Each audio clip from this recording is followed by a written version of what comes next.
Welcome to Books for Success. Today, we're delving into the wisdom within Get Off Your Butt by Stephenson.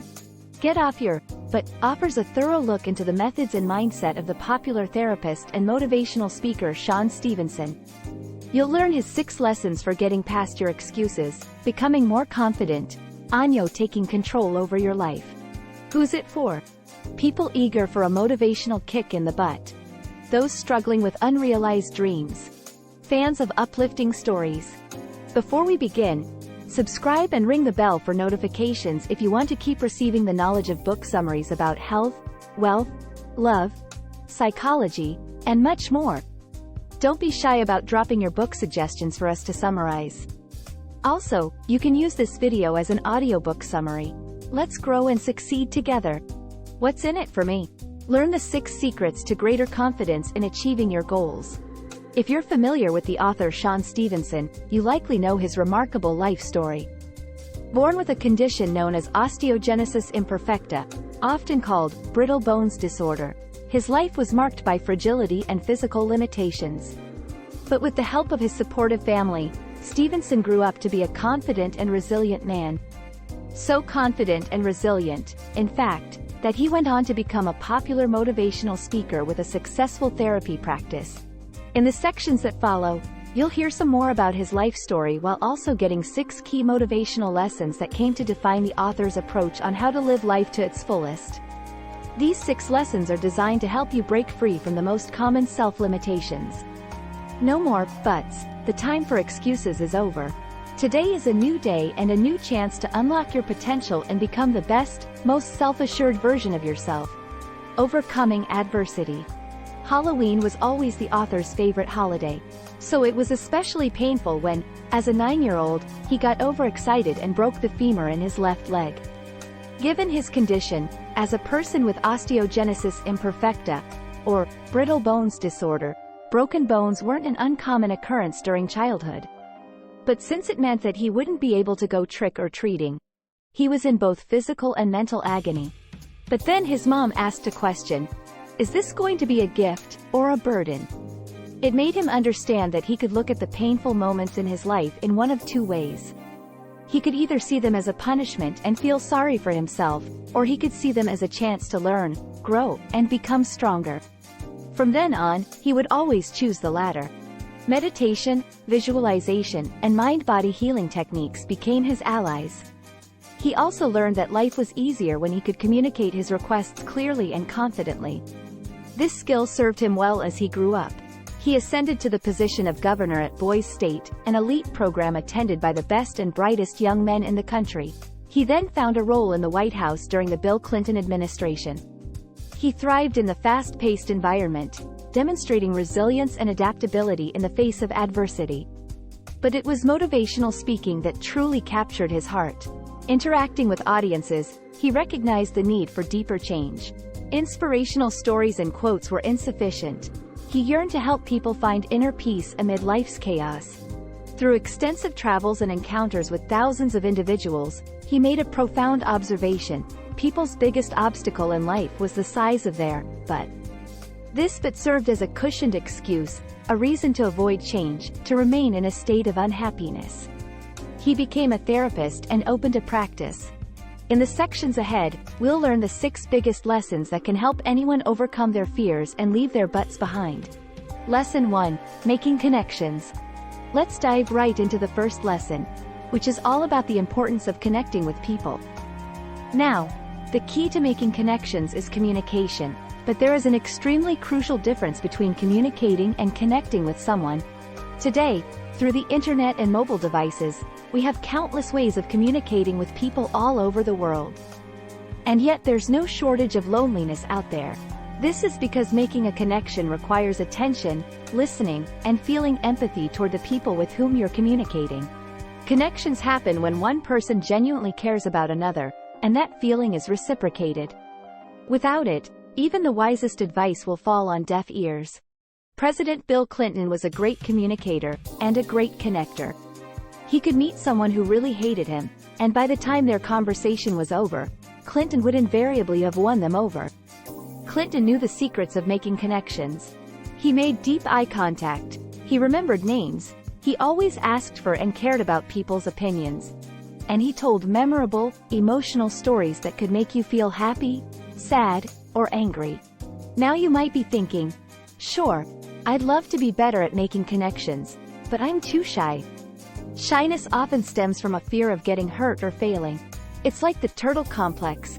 Hiding in your shell feels safe but isolating.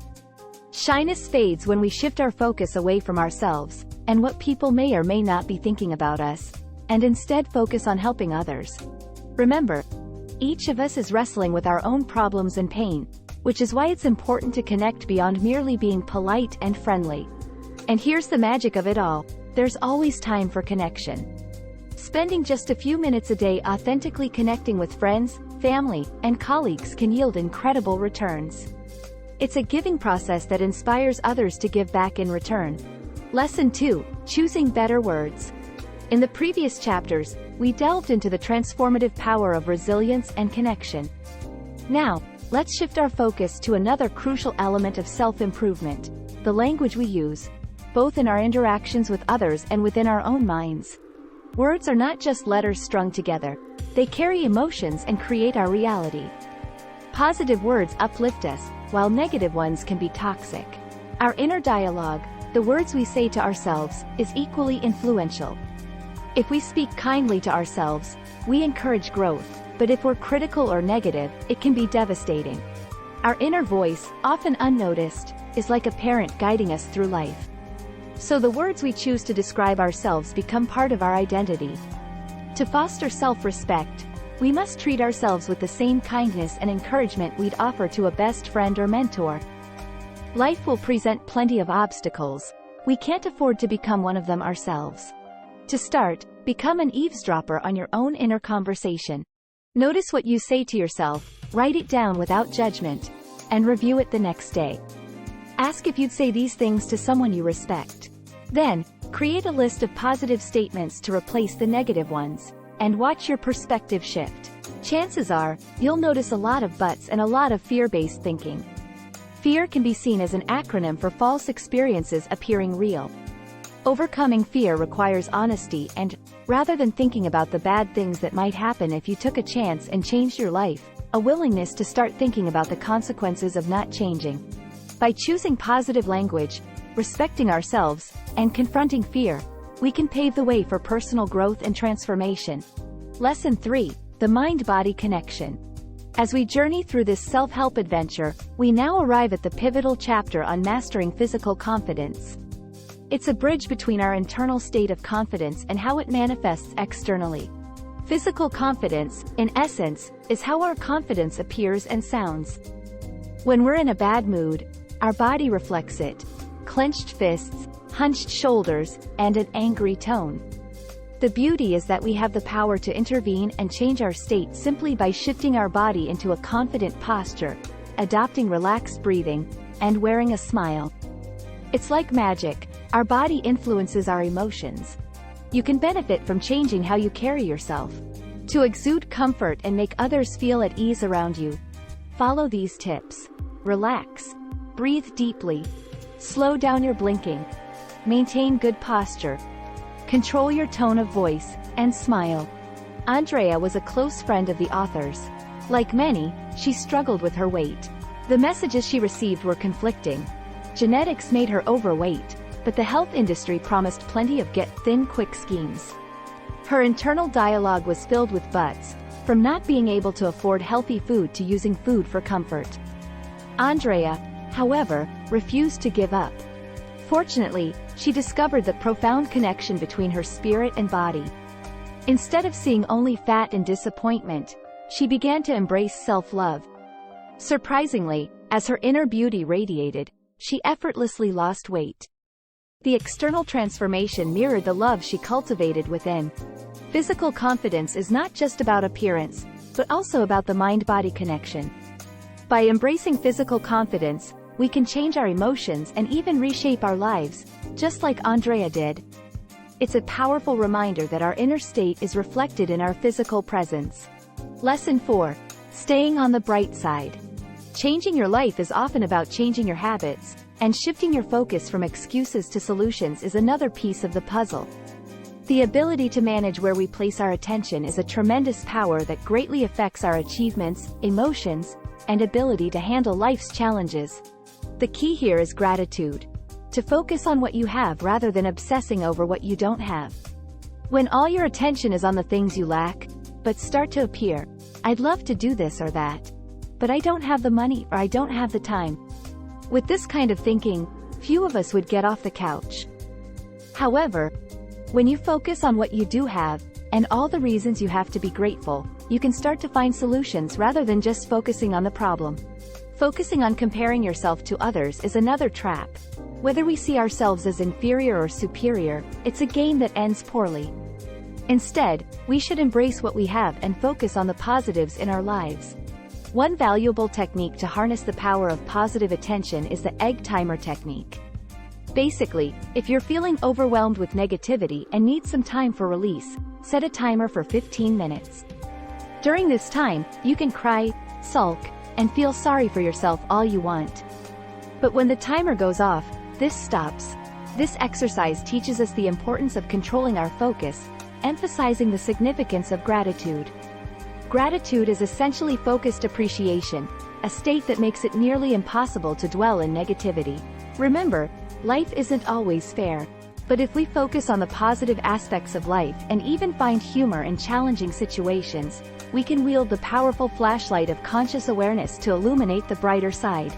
Lesson 5. You can pick your friends. Now is the time when we must emphasize the importance of choosing our friends wisely.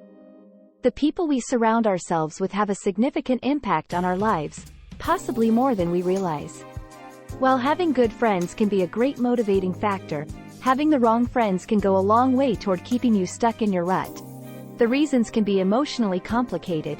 If one friend starts to become successful, the other friend might fear that they'll be left behind. Or they might feel that their friend's success reflects badly upon them. Or maybe it's just a misery loves company situation. Whatever the case, some friendships can just keep us from ever changing. A good way to look at it is to imagine your friends as part of a pit crew. True friends, the kind you'd want in your pit crew, will do their best to fix your engine and your tires when you come in for help. In short, they won't join in when you complain. They'll help you either solve the issue or let go of the negativity. When friends enable your negativity, they're essentially pushing you back onto your butts. When it comes to dealing with negative or toxic friends, it's essential to set boundaries and communicate your expectations. If they can't respect your boundaries, it might be necessary to part ways while still maintaining love from a distance. Good friends bring a positive influence into your life.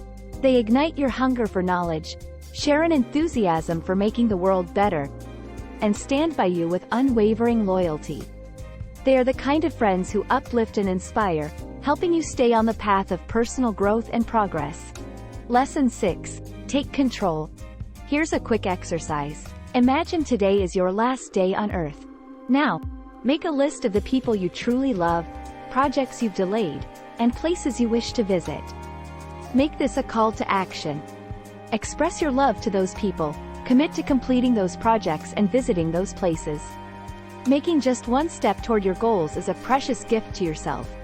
This exercise is aligned with the freedom formula. It's the most important concept of all, and it can be expressed with a simple equation. C greater than EC represents cause, and E is for effect. People tend to live on one side of this equation or the other. When you live at the cause end, you consciously steer your life. But if you're at effect, life seems to just happen to you. The goal is to live at cause. But for this to happen, you must take full responsibility for owning your life's journey. Living at effect involves crafting reasons or excuses for not having what you desire, and, often, blaming others for your situation. Too much time spent here does nothing but weaken you. To transition from effect to cause, clear your life of negative influences. Make a list of people or events that have cluttered your path, and remove them. Without this shift, even self-help resources won't suffice. Self-pity can be like a drug, offering momentary relief but leading to deeper despair. Confront your tendency to blame others, and write down the names of those you hold responsible. Forgiving them frees you from their hold. In the end, it's your responsibility to apply these teachings and embrace change. Advice only works if you put in the effort. Remember, learning occurs when behavior changes. It doesn't happen by simply understanding a concept intellectually. Take action, take charge, and make your life a masterpiece. Final words. When you think about it, there are all sorts of excuses for why we can't achieve the dreams we have. A lack of money, a lack of connections, not enough time, not enough support. These are all buts. And indulging in these buts is a big reason why those dreams remain unfulfilled. There are 6 lessons for getting past the buts and getting yourself properly motivated for a fulfilling life. They include learning how to make deep connections with others and choosing a positive outlook that is supported by a positive physicality. They also include knowing which friends might be enabling your negativity and taking control and full responsibility for your well-being. Thanks for being part of our insightful voyage. If our summary piqued your interest, we encourage you to dive into the complete book for a deeper understanding. Don't forget to like this video, subscribe for more content if you're new here, and share it with others who might find it valuable. Keep on reading, discovering, and advancing until our next adventure.